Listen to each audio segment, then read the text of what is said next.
Plot స్థలం కొనుగోలు చేసి దానిపై ఇల్లు కట్టుకోవాలని ప్లాన్ చేస్తున్నట్లయితే బ్యాంకులు అందించే ఈ రకమైన రుణాన్ని కాంపోజిట్ హోమ్ లోన్ అని అంటారు. ఇది మీకు స్థలం కొనడానికి మరియు ఇల్లు నిర్మించడానికి కలిపి ఒకే రుణంగా లభిస్తుంది. దీనికి సంబంధించి మీకు అవసరమైన పూర్తి సమాచారం ఇక్కడ ఉంది. కాంపోజిట్ హోమ్ లోన్ అంటే ఏమిటి? ఇది 2 భాగాలను కలిగి ఉంటుంది. ప్లాట్ కొనుగోలు, ప్లాట్ రిజిస్ట్రేషన్ కోసం అయ్యే ఖర్చు. నిర్మాణం, ఇంటి నిర్మాణానికి అయ్యే ఖర్చు. ఇది దశల వారీగా విడుదలవుతుంది. గమనించవలసిన ముఖ్య విషయాలు: నిర్మాణ గడువు. ప్లాట్ కొన్న తర్వాత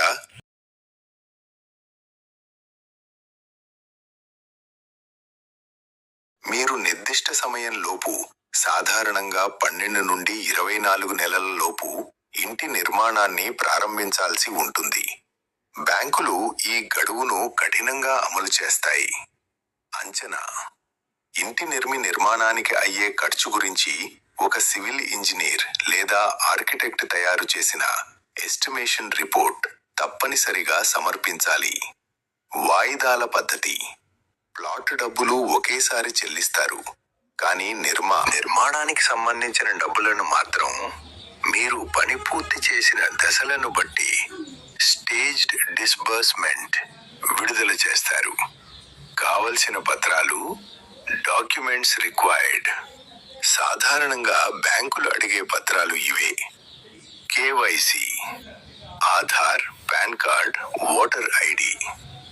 ఆదాయ వివరాలు, income proof, salary slips, form 16 లేదా బిజినెస్ అయితే గత 2 నుంచి 3 సంవత్సరాలు ఐటీఆర్ ఫైల్స్.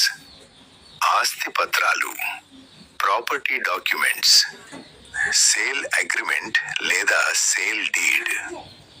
లింక్ డాక్యుమెంట్స్, గత 15 నుంచి 30 ఏళ్ల క్రయ విక్రయాల పత్రాలు.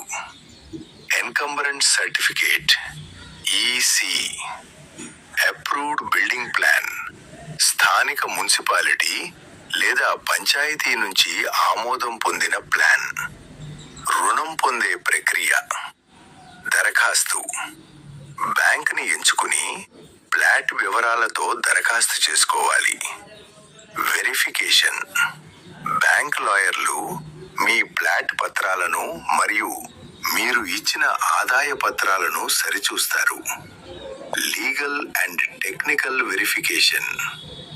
ఆమోదం, శాంక్షన్. అన్నీ సరిగ్గా ఉంటే రుణం మంజూరు అవుతుంది. Plot registration. బ్యాంక్ ప్రతినిధుల సమక్షంలో ప్లాట్ రిజిస్ట్రేషన్ జరుగుతుంది. నిర్మాణం ప్రారంభించిన తర్వాత ఇంజనీర్ తనిఖీ చేసి పని పురోగతిని బట్టి బ్యాంక్ నిధులు విడుదల చేస్తుంది. ముఖ్యమైన సలహా: స్థలం కొనే ముందే ఆ స్థలానికి సంబంధించిన లీగల్ ఒపీనియన్ తీసుకోవడం చాలా ముఖ్యం. స్థలంపై ఎటువంటి కోర్టు కేసులు లేవని, డాక్యుమెంట్స్ అన్నీ క్లియర్గా ఉన్నాయని నిర్ధారించుకున్నాకే బ్యాంక్ ప్రక్రియను ప్రారంభించండి.